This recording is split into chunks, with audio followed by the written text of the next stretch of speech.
So once I read a poem that begins, I want to apologize to all the women I've called pretty before I've called them intelligent or brave. That's Rupi Kaur. And those words remind us that women are so much more than what the world sees. So that's just what we are here to discuss today. And welcome everyone once again to today's Women's Day, women's episode at What's Up AIC. And I'm so overwhelmed, overjoyed to have these many participation in my small initiation, in our small initiation on campus. I'm really grateful. All I have in my heart right now is a huge bunch of gratitude for each and every one of you. This would not be possible without your support. My angel Lynette, special thanks. I literally fell into Angel's arms. I was telling her last night and I'm like, yeah, everything is her contribution. So, and Jennifer and everybody who took lead when I was not here. So the 8th of March is one of the few days in the year when we intentionally pause to celebrate women and their courage and everything that's behind those beautiful faces, those beautiful, auras and appearances. So on our campus, that courage looks like a lot of different things. It looks like women returning to study after years.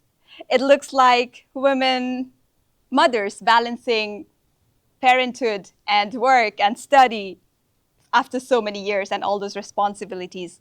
It looks like students who've crossed borders, leaving behind everything, their family, responsibility, in the hope of building a better tomorrow. On our campus at AIC, women make over 42% of the community.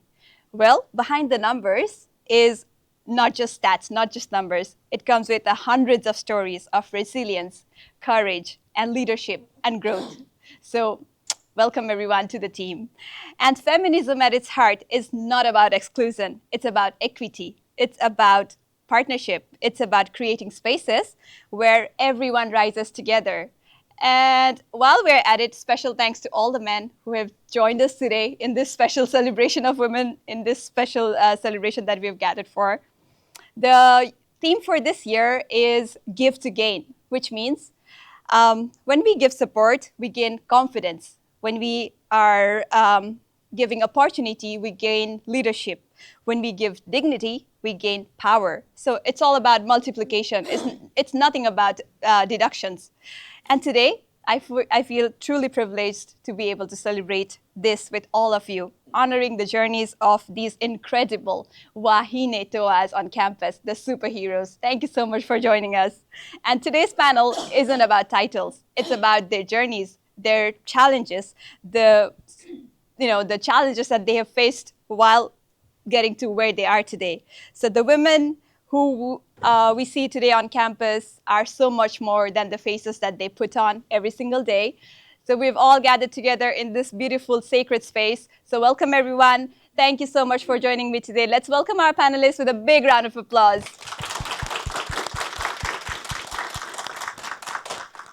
While we're at it, I would like to briefly ask my panelists to introduce themselves, starting from Priyanka, please. Hi, everyone. I'm Priyanka. Thank you for having me. It's a privilege. I'm Priyanka. I'm a senior lecturer here at AIC campus. I teach courses related to construction, management, and quantity surveying. I've been with AIC for the last 10 years. She's one of the longest serving lecturers here. Kia ora, everyone. Thank you for having me. I'm Meenuti, and I completed my master's in applied management in last December. So currently, I'm working as a peer tutor here at AIC for the management subjects. Thank you. Thank you for having me. I'm Lakshita Fulara, and I'm your student representative. I'm also studying Bachelor's of Applied Management here at AIC, and I'm finishing my study soon. Thank you. Kia ora everyone, my name is Lynette. I'm originally from South Africa, as you can probably tell by the accent. I'm a member of the student success team, and our role here on campus is to look after the student journey all the way from orientation through to graduation. Thank you so much. Well, our time at AIC would not be as wonderful without these amazing people. And there are so many others who I could not bring in together. But one after another, slowly we can have something like this, right? So yeah, today's panel is going to be led by different agendas. It's based on 5 different agendas. So I'll be discussing, the first one is courage and the first brave step. The second one is growth through opportunity. And the third one is women in male-dominating spaces. And the fourth is the power of support systems. And the last, and the best one actually, period power. It's about safety and well-being and all the confidence. So let us begin this panel with a big round of applause one more time for the panelists and for the participants. So while we are at the first agenda, it's about courage and the first brave step. I know how courageous we all are at this campus, because it's an international campus, right? So it takes a lot of courage to just leave our homes and our family and whatever that has been attached to us all our lives and just get into that plane and jump to the city, this new country without nobody and nothing, no idea, just a big amount of courage in our hearts. So I have a question for Priyanka. What did your first brave step look like? Was there a moment you doubted yourself, Priyanka, when you first arrived here? I arrived here, it's been a while. I'll not disclose that. We can tell. You'll start guessing my age. But coming here was not a bold step I had. So the idea was to reunite with the family who was already here. But I did come as an international student, which again, as I said, I came here to do my master's at AUT. Not a challenge. The main challenge was when I got into a PhD after finishing my master's, because I secured a scholarship.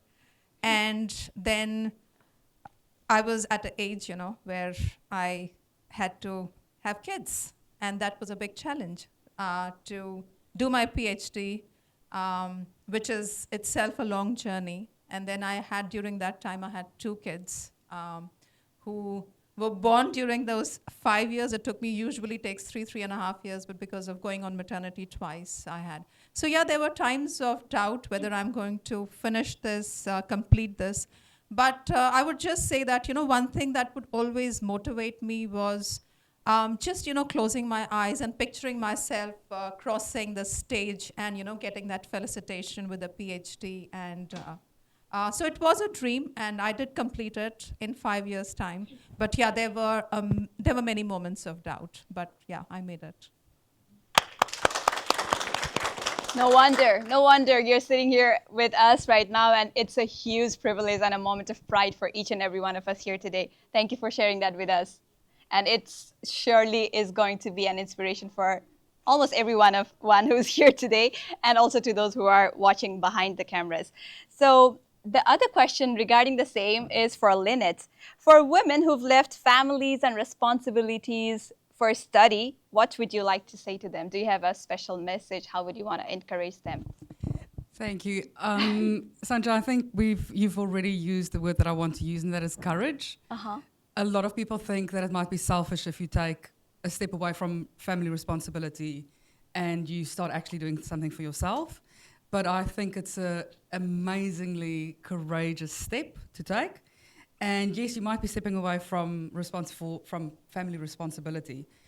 But I think something that you have to constantly remind yourself of is that, yes, you are doing that, but there's a reason behind it. And the reason behind it is obviously so that you can provide better for them in the future. And you kind of lose focus in that period. But the main thing I would say is it's courageous. And I support any lady going into education. I think we see a lot of things in the world going on is driven by masses of people who have little education. So I'll always be pro-education. So yeah, I think it's a wonderful thing. The pro-education, right? Yeah. To so further keep your working. Studies. Yes. That's really empowering. Thank you so much, Lynette. Well, there's a lot to take from this agenda. So while we move from courage to growth, we're gonna discuss about, this is for our student reps. This is for Lakshita and for Meenudi. What do you think helped you grow into leadership roles like student representative, Lakshita? And for Minudi as a peer tutor on campus, what qualities can help students position themselves in these roles? What do you think helps best for the students? Let me start with Lakshita. Thank you for the question. I think what grow is to saying yes before I felt that I was fully ready for this position. Because leadership is not only having about all the answers, it's the ability to learn, to listen, and to communicate with each other. When I also stepped into leadership because I genuinely wanted the students to feel supported here at AIC. The students can have a voice here, and then somebody can pass that voice in further on. So yeah, and if when I just came, I volunteered in events, I showed up randomly, and which gave me trust in myself, and which gave me into more leadership. Yeah. That belief system is what led you to where you are today, right? So no, don't stop believing in yourself, girls. And how about you, Minudi? So I believe, I think Lakshita covered most of the parts that I wanted to say, but That's okay. You can repeat. I believe that the courage is important, and having good grades doesn't mean that you are a good listener, and that you should be able to communicate with other people and listen to their struggles. Because lots of people, when they come for peer tutoring, it's not just about the subjects that they're discussing. That's about their life journey, what are the struggles they're facing, and how can they manage with their workload, with the family, children, and also with the studies. So I believe that you need to be able to communicate and also listen. And first of all, you need to start from the beginning. Like, it's okay to have the mindset that you need to become a peer tutor, but you need to start with your classmates, right? You need to help them with their assessments and everything. So that is one thing that I did before I became a peer tutor, that I helped a lot of students in my class, and I said yes to everything, even if I'm not sure about what I'm doing. So with the experience, I learned a lot of things. And you're one of the best peer tutors that we can book, I'm pretty sure, because I've had this experience and she's good. She's really good. So just take that first step and be willing to help. Don't stop learning, don't stop growing. And so that's the message, right? So now let's move into breaking barriers a little bit, because we are in this world overcrowded with men. And there's a little, stigma going on where women should belong and should not belong, when it is not up to them to decide where we should belong and where we should not be belonging, right? So this one is for women in male-dominated spaces, and it's for Priyanka.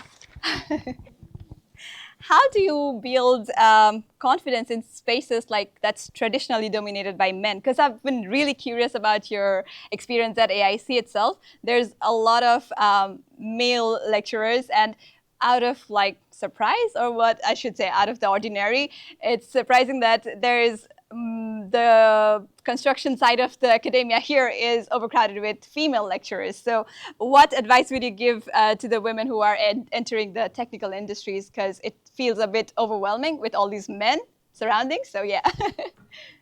I would start by saying that technical fields don't just require technical knowledge. It's also about creativity. It's about empathy, and I think women have got a lot of empathy. It's also about leadership.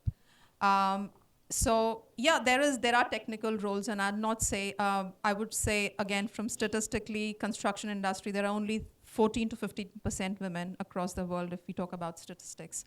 But there are many other areas that you can get into in terms of being in the technical field. As you mentioned, that predominantly within our department we've got mostly female lecturers.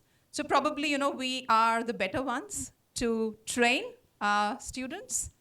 So probably that's why we are here. Coming back to the question of confidence. Confidence is building your own space. And I think I get confidence thinking about the fact that I belong here. This is what I have built for myself. There are times of self-doubt, but then I tell myself, and I have to go back and think about, no, I have done so much. I have achieved a lot.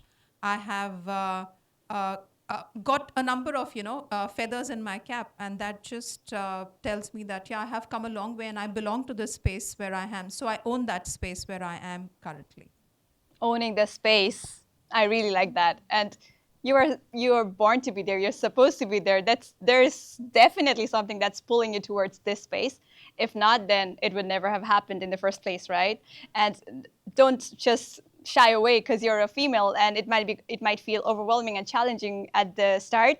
But as she said, technical field is not just about technicalities. It also requires the emotion, the empathy, the whatever that not a lot of men have that they're not really handy with, right? So I'm not trying to discriminate, but yeah, we are equally capable and we belong to these spaces as much as men belong. So we deserve to be there too. And you are a very good example, and you just make all of us dream, that the big dream is still possible. Thank you so much for doing that, Priyanka. Thank you. And every just day. to add to that, I would just like to add that 50% of the women in New Zealand are in leadership roles. They are CEOs, 50%. I can name a few, like the CEO of ASB Bank, the CEO of Spark, the CEO of Air New Zealand, not Air New Zealand, sorry, Auckland Airport. They're all women. So they are women in a lot of leadership roles, and they are doing really well. And I think, it is because of that human factor or empathy that I mentioned that is really required at those positions when you're there. It's not just about power. And when it comes to juggling stuff, we really can do it all. We really can have it all. Yeah, but just stay sane, stay breathing, stay calm, right? Thank you so much, Priyanka. You really inspire every single day. From that, let me move on to another agenda. This is about the power of support systems, because we are all fueled by some support system in our lives, right? So there's nothing that really functions on its own. There's a very rare situation when any system is an independent system. So for women as people, as humans, there is definitely something behind this. So let me ask Minudi, what silent struggles do you see women in terms of facing these struggles every single day in terms of learning? How do you see it for women on campus especially? So when it comes to learning, I think that most of the women have the fear of coming forward and talk because they feel like they will be judged. Because coming from a background of the legal administration back in Sri Lanka, we had a lot of female managers there. So when we tell something to the other male colleagues, they are not agreeing with us. So, but with that experience, I thought if I come here as an international student, I will face the same situation. But however, it's not the same here. But as long as you come forward, and as long as you don't care about whether you'll be judged or not, you'll actually feel confidence. And another silent struggle that I believe is that getting fear to know other people, networking, whether you'll be accepted or not. So that is another thing. So my experience, what I did was, even though I could not find a job within like 3 months or 4 months, I started volunteering at Girl Guiding New Zealand, where I have to help little children, little girls, where I build confidence, understanding the accent of New Zealand people and understanding their culture. So that is another struggle that I actually overcame with my time. That's really beautiful and really brave enough of you to keep going and, just to look at the bright side of the life, no matter how harsh it might get every single day, but you still choose to look at the brighter side. Yeah, that's really powerful. Thank you so much for sharing that, Minudi. How about you, Lakshita? Do you have any take on that? Like any women on campus, you coming all the way from India, especially from our parts of the world, it's quite difficult. It's quite not very ordinary for women to leave houses and just go and do whatever. So how do you think, what's your take on campus about female students? Yeah, I think I just like to say that you don't give up easily. You can do anything. Girls can do anything. Women can do anything. So just trust yourself. Don't give up. If you can't make it, just wait. So I have a quotation on that. Like, if you didn't get it, be patient. But if you get it, be thankful. But don't ever give up. So that's the thing. But if you're trying to build a new connection, because every person will get the first time in their life that they will meet new culture, meet new environment, meet new people. So by this, we can't give up our own self, right? So it's just simple bottom line, don't give up, just trying to make new people, make new things. And yeah, you will be find your way. Maybe there's something better chapter coming to your path. That's good. Thank you so much. So I took notes. If you are not there yet, be patient. If you are there, be thankful. Patience and thankfulness, guys. Just keep it on your head all the time. Wear that hat wherever you go, right? So in this world of AI, in this world of nuclear power and all of that, we are still struggling as women, you see. We're still struggling about opening up, about showing up. We are still not confident enough to, we still have self-doubts and all of that. So there's still this stigma that goes around wherever we go to when it comes to periods, which is a very natural thing and which is exactly the thing that gives birth to every person, every human, every creation on earth. So that's been a stigma for a while. So that might also have been a struggle for a lot of students on campus. Me, I did, because I had to run to my friends. Do you have an extra sanitary pad? Because I just had my period. That was my struggle, okay? And I'm pretty sure that a lot of students might have gotten through this kind of struggle while they're on campus, which is why today, I would like to make this special announcement from this beautiful panel that we've gathered here in the occasion of Women's Day, marking the Women's Month, that we have now initiated the period products availability on campus with the cooperation of Kim and Lynette and everybody. It's not there yet, but yeah, we're still on it.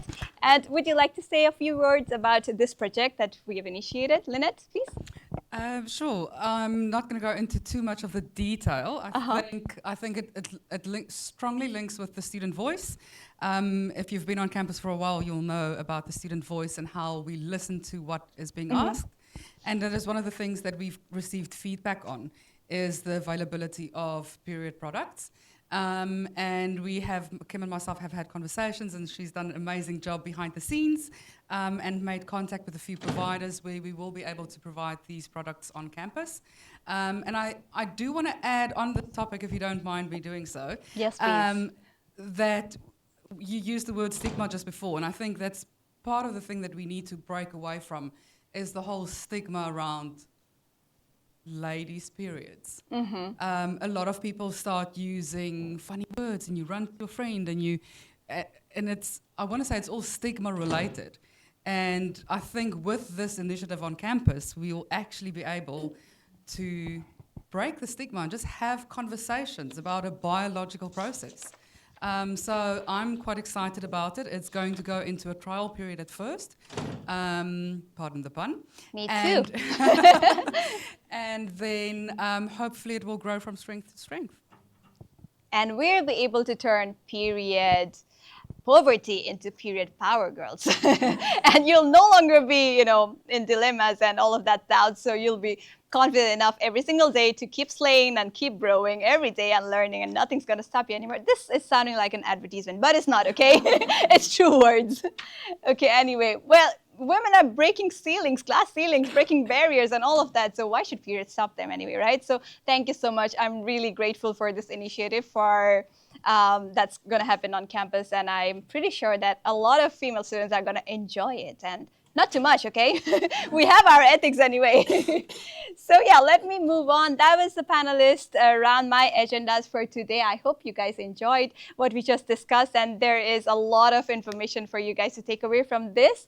And after this is you guys, the audience. The stage is finally being handed over to you, and I'm really happy that I had this overwhelming support. Even the time was so slow, so little. I just messaged them one night, and they're like, emails flooding, and I was really happy, and I had this, I was so happy and grateful to these people. We have like 6 people who wanted to ask questions to the panelists, and I'm gonna quickly name them out, call them out. So the first person is Kanika Walia. Thank you so much. A big round of applause. Next one is Swastika Shrestha. Other is Jeanette. Thank you so much, Jeanette. And then Suhana, the lovely Suhana. The other person is Umesh. Thank you so much, Umesh. And Nadika, of course. Thank you so much for willing to participate. I'm gonna hand over the mics to you guys, one after another, and then we can quickly run through your questions. Hi. Hi, everyone. Hi. I would like to ask this question to Priyanka, maybe.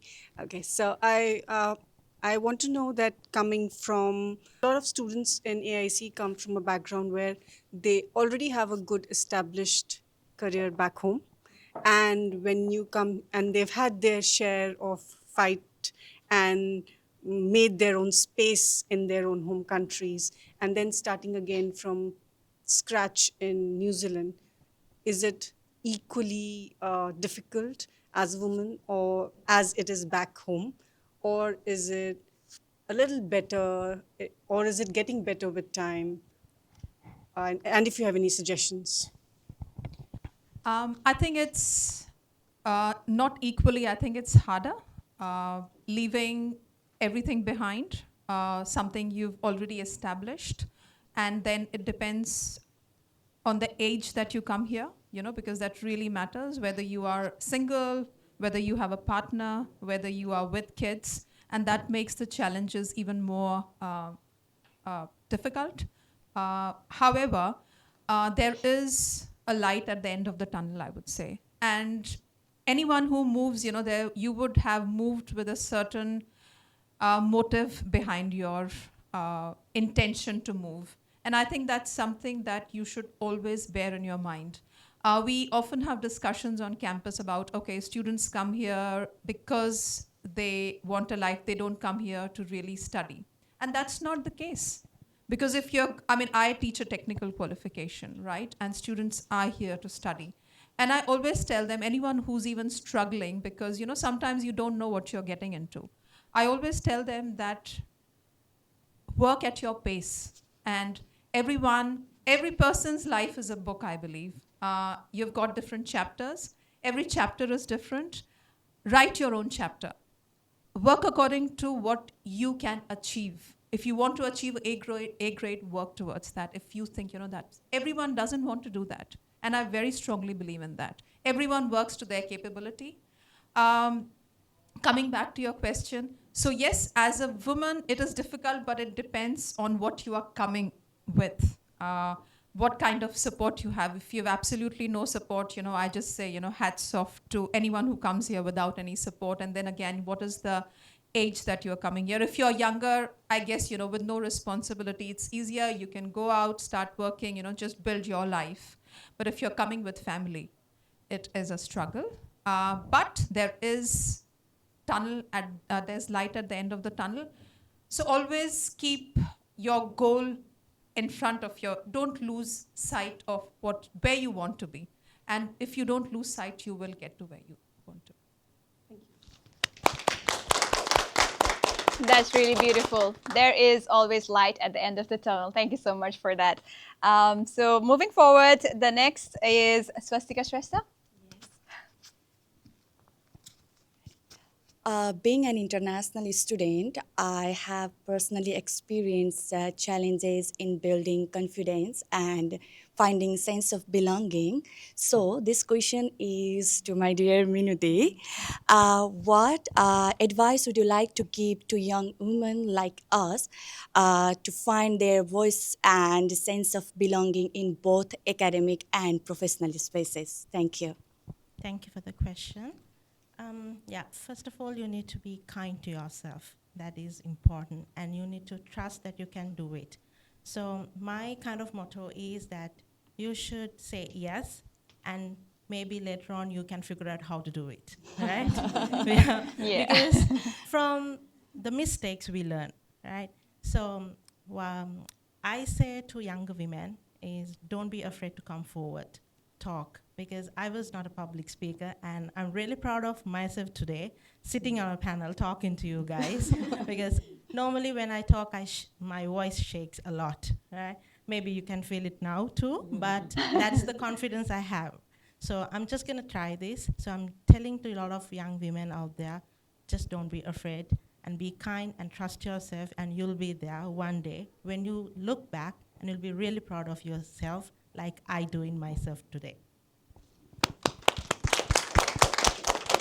Thank you. Thank Keep you. the trust. Thank you so much, Minidi. That's really beautiful. The next person I would like to hand over the stage to is Zeenat. Thank you, Sangya. So my question is to Lynette. So in today's world, like as women, particularly the young graduates who will be moving out of the campus, my question is when you enter the workforce, how can we confidently navigate professional boundaries, especially in environments where power dynamics may feel intimidating? So you see people, like I've seen fresh graduates when they are just coming from their families and they are studying and they go out to the industry. They don't know what they'll face. They don't know how people may behave, and especially their managers. So, what is your take on that? How people should prepare themselves as a fresh graduate when we're going out, or to older women? Thank you, Zainat. That's such a loaded question, but I'm going to try and answer it as good as I can. I think it starts off with you really knowing yourself and knowing what you stand for, and then going after that, I want to say, in the bigger space.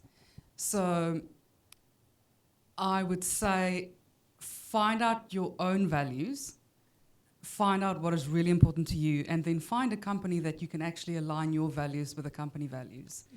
I've had a bit of a personal experience with that, where I worked in an organization where I honestly, when I started the job, I thought to myself, I could retire here. Like, it's amazing. I would honestly, there's no part of it that I hate. And my values didn't align with the company values. And I soon enough found out that I was constantly struggling because my values didn't align.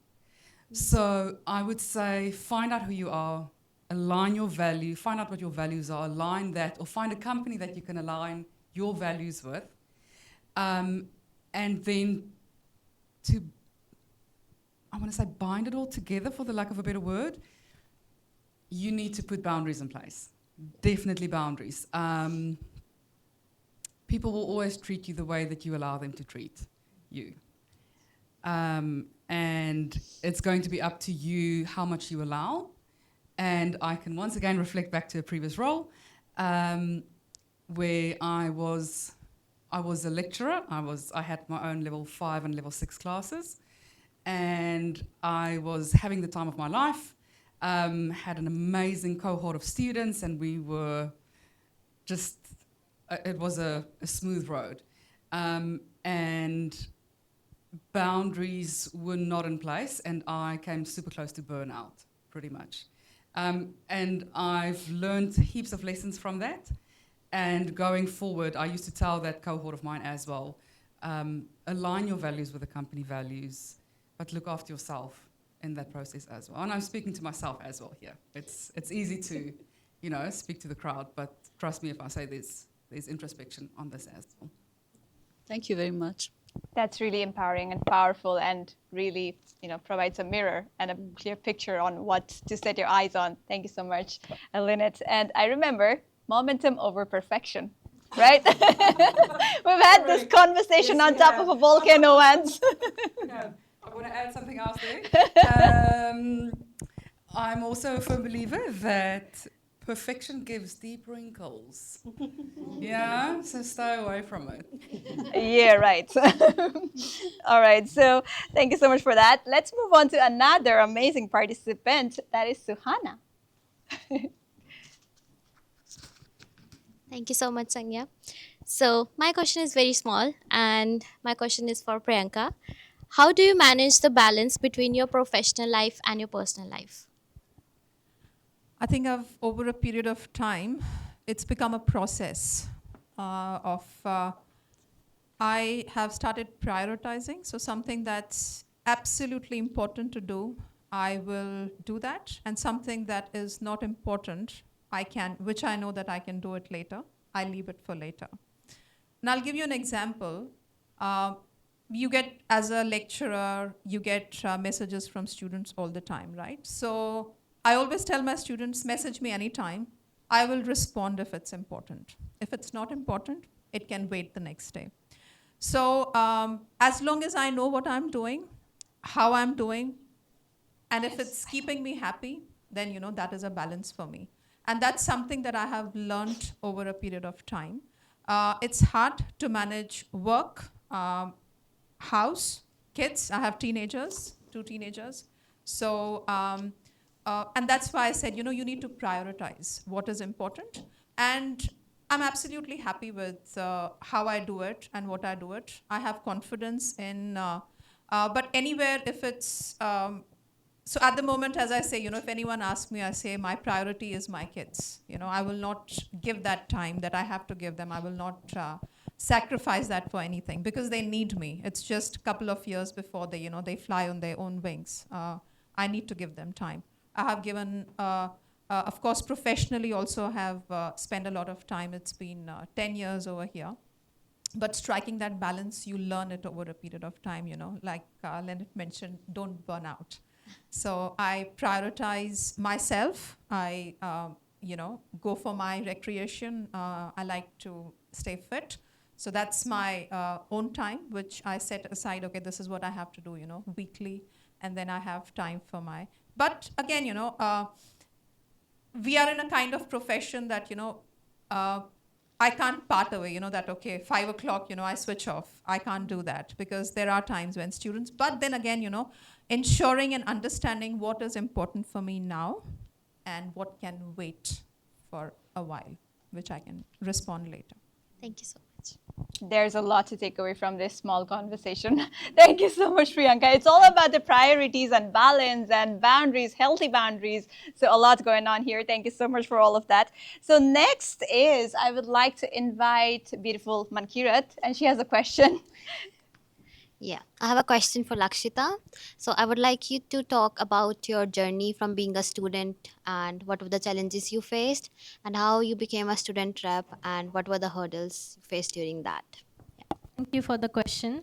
So my journey was as fresh as a batch coming out of oven. So I started as an international student. After my high school, I just came to Auckland to complete my bachelor's studies. I came in 2023. I stepped as a student at AIC. Later, I was into volunteer activities since my high school. I was loved to participate in each events, volunteer, etc. So then I saw a poster around on campus which says, become a student ambassador, keen to volunteer. And I just randomly signed it up because I was very interested. Later, more opportunities coming up, and then I always raised my hand that, yeah, I'm ready to do it. So I never gave up. Always there's some opportunity, I just step forward to take it. Later, few months later, we got a position of student rep, and I was confident enough, just I mentioned that, say yes before I felt that I agreed. Then I applied for that position.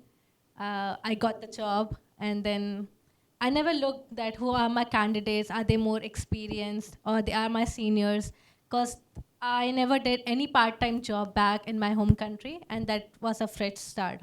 So the struggles which I faced was self-doubt for the very first time because, as I mentioned, it was all a new journey. I never did any part-time job back in India.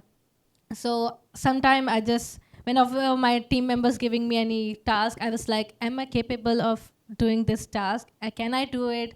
Or I need every time my team members to help me around. But later I did my very first event, and then I became confident enough. Then now if any of my team members giving me any of the work, I said, yeah, I can fully can do it. I'm ready to do it. And On the tip of your fingers, yeah, yes, I see that. Yes. And I always completed before the deadline. So yeah, am I right? Yeah, she's That's the boss. yeah, she can confirm. The second struggle is managing my work life and managing my student life. Because back in India, we don't do any part-time job with our studies. Here, we are managing our part-time job with 20 hours. We are managing whole week our assignments, our studies, coming on campus, doing our job. So it became a very struggle for start, like how to manage it. But later, I know how I can do my 20 hours and how I can do my assignment hours. So yeah, now I can do both before the deadline. So yeah, these are my journey. That's good, Lakshita. You've come a long, long way. I'm so proud of you. No wonder you're the student rep back to back for 2 years now, right? Oh yeah, it's a long journey. Yeah, I'm finishing soon, so yeah, it's quite emotional because 2 years is very far. Actually. Yeah, Yeah, it's a lot. because It's a my lot. course was actually for 3 years, and I did contribute to my 2 years as a student rep. So it's very grateful that I got this opportunity, and I'm really And very thankful. we are really proud that we have a rep like you. We would not have thought of anybody better than you. Thank you so much for all that you do, Lakshita. Yeah. So next, moving forward, we have Umesh, and his question is for Priyanka, right? Hey, hi Priyanka. I've always obviously seen you for the first time. I've met all the three beautiful women out there, but you were the first one. You were the first view for me. So I would like to ask you that you've just managed to tell some stories about your life, about your kids, about your maternity times and everything like that. I come from India and we've seen women on having their kids on their back and still working on construction sites, like I guess you would have also seen it. So what would you want to give away to those kind of women out there who are having their challenges, their struggles, as you are also from construction background, just as a lecturer though, but you might also have some practical experiences by views or by talks. So I'd just like to have some viewpoints on of yours. That's very emotional, what you said, that, women carrying kids at their back. I can actually, picture that in front of my eyes. Don't give up, right? I think stay curious, ask questions, which is so important. And again, this is something I always tell my students, there is no question that is wrong. If you're in doubt, ask a question. No one is going to, and even if someone laughs at you, if someone makes fun of you, it's all right, because you are in the process of learning, right? So again, my 2 cents is to always stay curious, always keep asking questions, and never give up. And again, there are people who are women, there are so many questions asked. Okay, there are women who are not working, who are only raising kids. That's also fine, that's everyone has a priority, everyone has a choice, what they want to do in their lives. Some people have to work because, they need to work for livelihood, for money. Some people work because they have that ambition, right? So whatever you are there for, just don't give up. Just keep going. It's hard to stay motivated all the time. Sometimes, I have a lot of friends asking me, how do you stay motivated? I think your work motivates you. If this is something I tell my kids as well, that whatever you do, even if, and this is something that I have learned here, that no job is, petty, or no job is less than the other job. Whatever you're doing, if you do it with your heart, if you succeed in that, if you're happy with that, that will keep you motivated.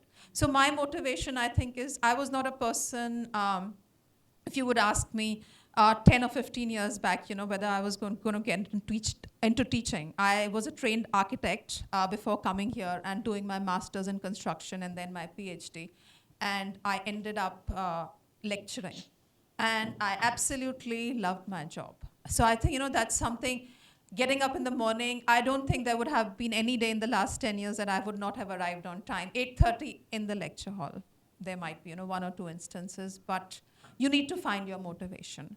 So that's what, keeps you motivated. Something will be there. You need to find that. That's very important. That you can ask your inner self what motivates you. That's all I'll say. And now we have 5 minutes for open mics. If you want to ask something like right away, somebody who did not send out questions, yes, please. That's what I was waiting for. Hi, everyone. Okay, so we've said a lot of things today. We've talked about prioritizing ourselves. We've talked about having support system. Oh my God, it is so important. I will tell you that if you have support systems, some of your problems are going to be solved, and being courageous enough to actually be vulnerable to those support systems and opening up to them, they're helping you. If you don't open up to them, there's nothing they can do. And I think that as women, the idea that women are just to be somewhere, wherever, not in the front seat, or not the main, being, or not to be the main characters. I think it's a topic that would forever be there. But it's now up to us to say, I'm not going to be a backbencher. I'm not just going to be anybody. It's, I think it's up to us ourselves to do the work, because a lot of things make you as a human being, as a woman, your self-awareness, your personality, everything everything makes up of you, if I'm saying it the right way. But I feel that it's important for us to do the work.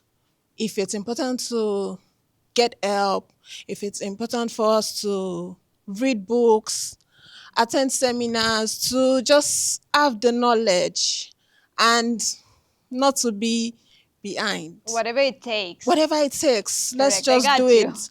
Do it for yourself, physically, mentally, emotionally, just to be fit. It's truly, it's a lot of work being a woman, I will tell you. And I know we all know these things.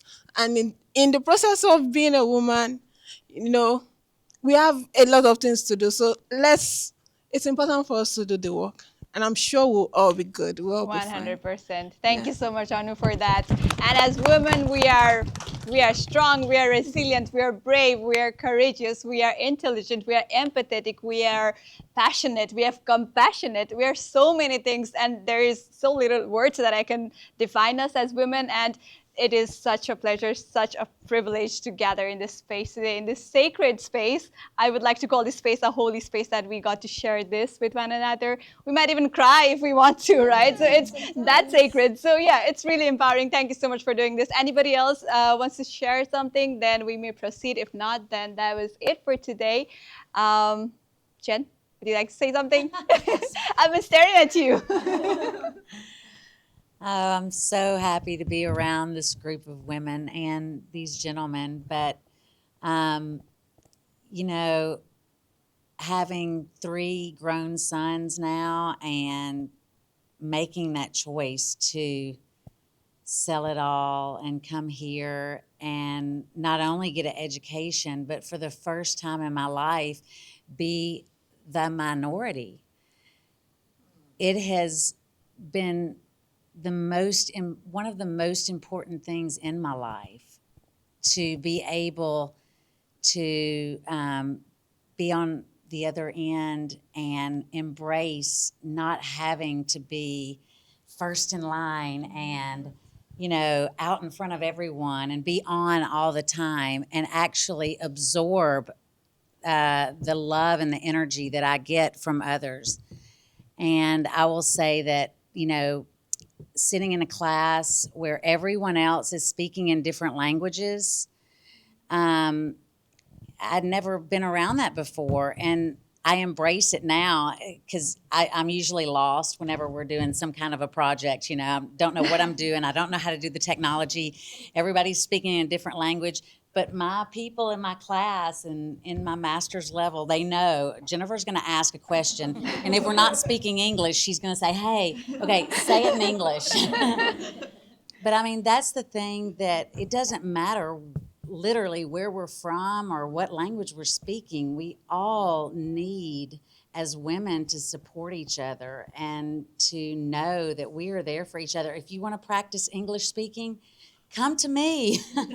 That I would love to do that with you, or whatever the case. You know, I go to the 8th floor to the Learning Center all the time, and I love the energy that entire space has on the 8th floor. And I can say that about our entire campus here at AIC. So I think that one of the things that we need to remember is we have to literally open our mouth and ask for help, ask for, even if you need a friend to go have lunch with or whatever, or, you know, just ask for help. And and we're here for each other. And I love that. So thank you for having us. And so proud of you, Jen. Oh, thank you. Thank you so much. As women, we're growing, we're evolving, we're carrying each other together, holding hands in hands and sharing this beautiful space. And most importantly, giving to gain, like the theme of the International Women's Day 2026. Thank you so much for doing this today. And thank you, panelists. Thank you for doing this with me today. I'm really deeply honored. Thank you so much. Thank you.